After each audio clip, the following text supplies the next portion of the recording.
Kasus ini ya terjadi di tahun 2024 yang mana ya sebenarnya wanita ini hanya ingin memesan ikan tuna kepada pria ini. Justru ya pria ini mengajak wanita ini ke hotel terlebih dahulu yang mana ya mereka berdua ini bercocok tanam di sana.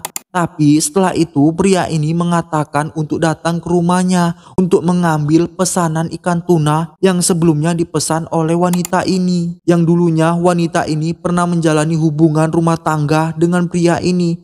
Tapi ya wanita ini hanya sebagai istri siri. Yang mana ya naasnya jasad wanita ini ditemukan di sebuah dermaga yang terbungkus karung tanpa ada kepala. Pelakunya ini adalah pria ini yang tega menghabisi wanita ini. Diduga ya lantaran sakit hati kepada perkataan si korban. Mungkin ya dari kalian yang udah klik video ini udah gak sabar lagi nih untuk dengeri kasus dan ceritanya. Ya udah gak usah nunggu lama-lama lagi nih buat dengeri kasus dan ceritanya.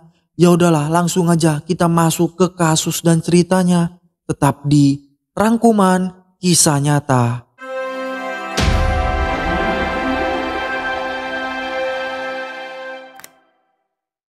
Di tanggal 29 Oktober 2024, mayat seorang wanita ditemukan di dalam sebuah karung yang terletak di sebuah dermaga, tepatnya di belakang SPBU di Jalan Tuna Muara Baru.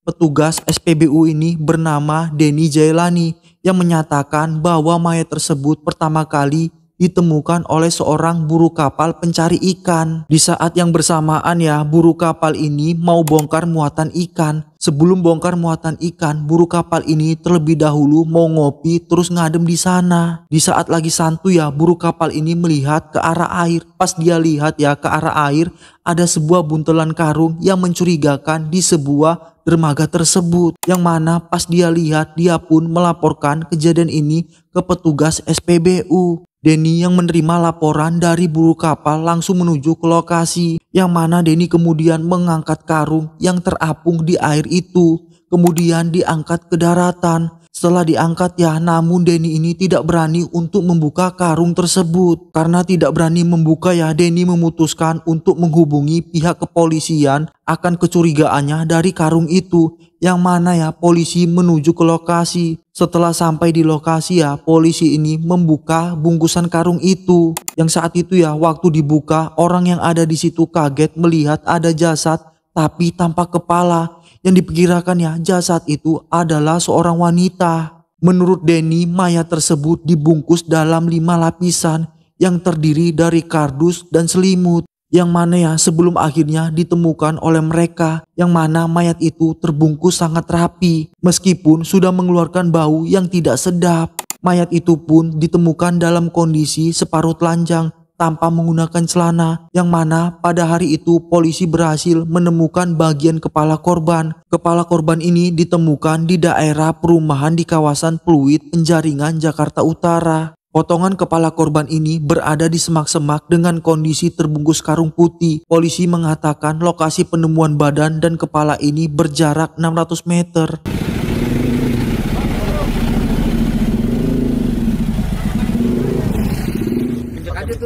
Injek aja kursinya, bro. Kursinya ini nih. Naik dulu, naik. Itu lampunya dia. Naik. Kuat enggak? Aduh, kuat kan? Setrum. Yang mana polisi langsung membawa jasad tersebut untuk guna melakukan penyelidikan lebih lanjut.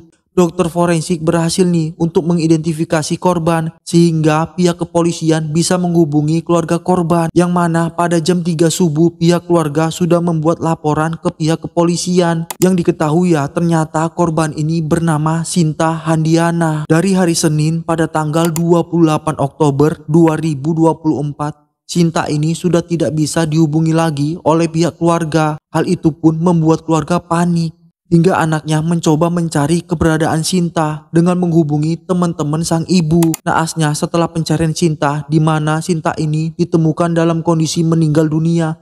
Yang mana lebih mengerikan lagi ya jasad Sinta ini ditemukan tanpa ada kepala. Sinta Handiana yang berusia 40 tahun. Yang mana ya Sinta ini berdomisili di Kelurahan Binong, Kecamatan Curung, tepatnya di Tangerang, Banten. Di saat itu juga Sinta ini adalah seorang janda yang memiliki 4 orang anak. Dia juga tinggal di sebuah kontrakan bersama 4 anaknya. Yang mana ya orang tua Sinta ini merupakan warga asli Kelurahan Binong. Yang mana jarak rumah orang tuanya ini hanya berjarak 100 meter dari kontrakan Sinta. Dari kesaksian warga sekitar, Sinta ini bekerja di Jakarta. Yang mana warga ini nggak tahu Sinta bekerja sebagai apa di Jakarta.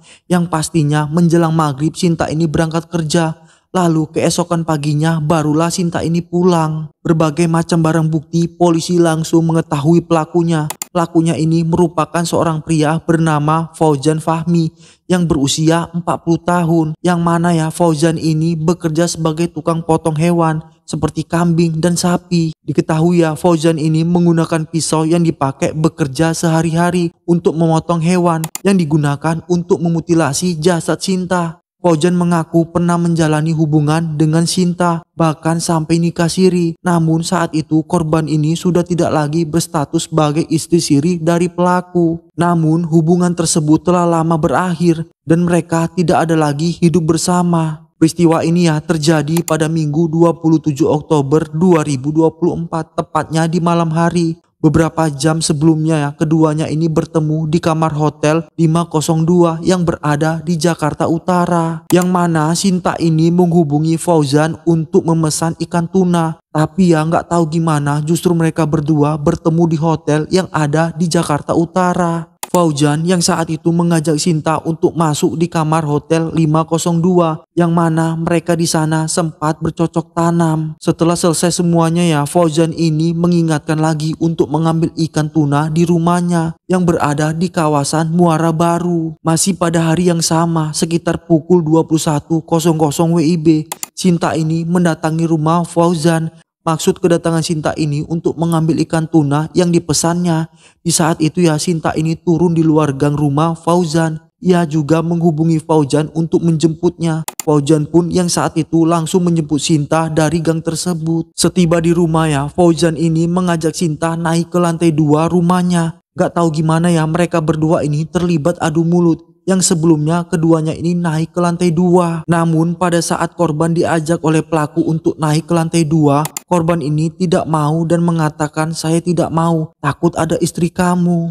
Yang mana ya Sinta ini menyebut dengan kata kasar yang artinya tanda kutip pelacur. Yang mana dimaksud Sinta ini adalah istri dari Fauzan. Kemudian dijawab oleh Fauzan, istri saya tidak ada di rumah, istri saya sedang dagang. Lalu tiba-tiba Sinta ini menjawab dengan kalimat kasar yang artinya tanda kutip, ah kamu juga anak dari pelacur. Yang mendengar perkataan itu, Fauzan ini emosi langsung terpancing usai mendengar perkataan dari Sinta. Yang saat itu juga Fauzan ini langsung mencekik leher korban dari area belakang dengan kedua tangannya hingga Sinta lemas tak berdaya lagi. Setelah itu ya Fauzan ini membaringkan tubuh Sinta yang sudah tidak bergerak di sebuah jalan depan rumahnya. Tapi ya kekejaman Fauzan ini tidak berhenti sampai di situ.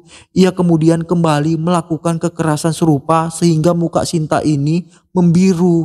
Masih berdasarkan pengakuan Fauzan, pada saat itu ya ia berpikir untuk memutilasi tubuh Sinta. Fauzan lalu naik ke lantai 2 rumahnya mengambil sebuah sajam yang sangat tajam. Di mana ya Fauzan ini mengatur sebuah skenario yang mana dilakukan oleh Fauzan selama 2 menit untuk memutilasi tubuh si Sinta. Setelah semuanya selesai ya Fauzan ini memasukkan kepala korban ke dalam kantong plastik. Kantong itu ya dimasukkan ke dalam karung kecil. Fauzan berusaha menghilangkan jejak korban dengan menghilangkan sidik jarinya. Sementara untuk jasad Sinta dibawa Fauzan ke lantai 2 rumahnya. Namun ya saat diangkat darah korban terus mengalir dan jatuh ke lantai.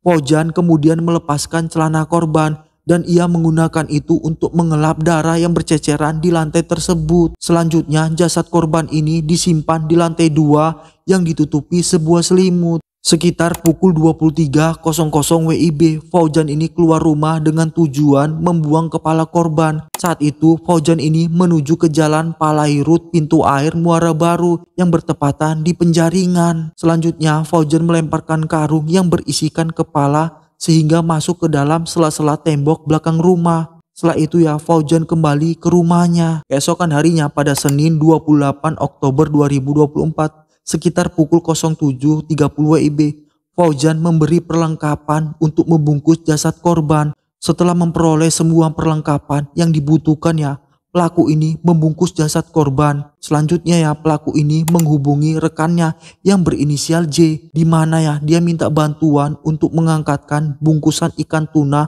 yang akan dibawanya. Lalu ya sekitar pukul 20.00 WIB, Fauzan dan rekannya J ini mengangkat bungkusan yang sebenarnya itu bukan ikan tuna, melainkan ya bungkusan itu adalah jasad dari korban, yang mana ya teman Fauzan ini tidak tahu kalau itu adalah mayat. Bungkusan itu kemudian diangkat ke sebuah mobil yang terbuka, yang mana ya sudah disiapkan oleh Fauzan.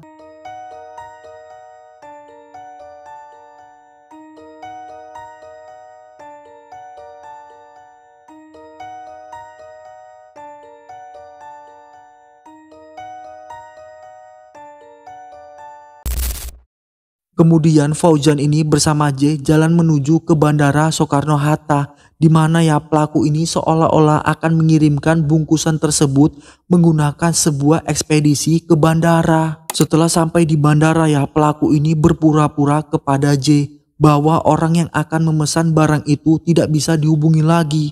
Dan akhirnya ya pelaku ini mengatakan akan membuang bungkusan tersebut ke sebuah dermaga yang berada di Muara Baru. Setelah itu ya tersangka ini dan J ini pergi menuju ke Muara Baru untuk membuang bungkusan tersebut. Jasad korban ditemukan pada keesokan harinya atau pada Selasa 29 Oktober 2024 di Jalan Pelabuhan Muara Baru sekitar pukul 10.00 WIB. Setelah itu ya dilakukan penyelidikan oleh pihak kepolisian. Polisi juga berhasil menemukan bagian kepala korban, yang mana ya polisi menemukan di hari itu juga. Jaraknya itu berlokasi berjarak 600 meter dari jasad korban yang ditemukan sebelumnya di sebuah dermaga. Polisi langsung bergerak cepat untuk menangkap tersangkanya yang bernama Fauzan di sebuah kediamannya pada Selasa malam hari. Kini Fauzan telah ditahan oleh Polda Metro Jaya dan dijerat hukuman dengan pasal 338 KUHP tentang pembunuhan dengan ancaman pidana paling lama 15 tahun penjara. Sementara itu rekan Fauzan yang berinisial J yang turut ikut membantu pelaku mengangkat bungkusan yang berisi jasad korban yang mana masih berstatus sebagai saksi. Sekedar informasi tambahan, menurut laporan wartawan di lapangan ya, Fauzan ini tinggal di sebuah rumah kontrakan sempit di lantai 2 yang berada di dalam gang sempit, yang tepatnya di RT 18 RW 17 Kelurahan Penjaringan, Kecamatan Penjaringan. Akses kontrakan Fauzan ini hanya melalui tangga kayu yang sangat kecil. Fauzan yang diketahui tinggal bersama istrinya dan seorang anaknya yang masih duduk di bangku SMK. Sementara anak lainnya berada di pesantren. Tetangga Fauzan ini mengatakan Fauzan ini telah tinggal di rumahnya tersebut sudah lama. Dia dikenal sebagai pribadi yang baik dan suka bersosialisasi. Dalam kesehariannya ya, Fauzan ini bekerja sebagai broker ikan yang memasarkan hasil laut melalui status WhatsApp. Dikarenakan pekerjaan ini, tetangganya tidak mempertanyakan saat Fauzan terlihat membawa bungkusan besar dari rumahnya yang kemudian diklaim berisikan ikan tuna. Gimana nih tanggapan dari kalian tentang kasus yang satu ini? Banyak asumsi ya dari beberapa pihak, yang mana keluarga Sinta ini tidak mengenal sosok dari pelaku. Yang diketahui pelaku dan korban ini pernah menjalani hubungan rumah tangga sebagai statusnya itu istri siri. Dari kasus ini ya mungkin bisa menjadi pelajaran hidup untuk kita semua. Terima kasih yang udah klik video ini dan nonton video ini. Jangan lupa untuk subscribe channel ini dan aktifkan notifikasinya. Sebarkan ya video ini ke teman, saudara ataupun pacar kalian. Gimana nih tanggapan kalian tentang kasus yang satu ini? Tinggalkan di kolom komentar.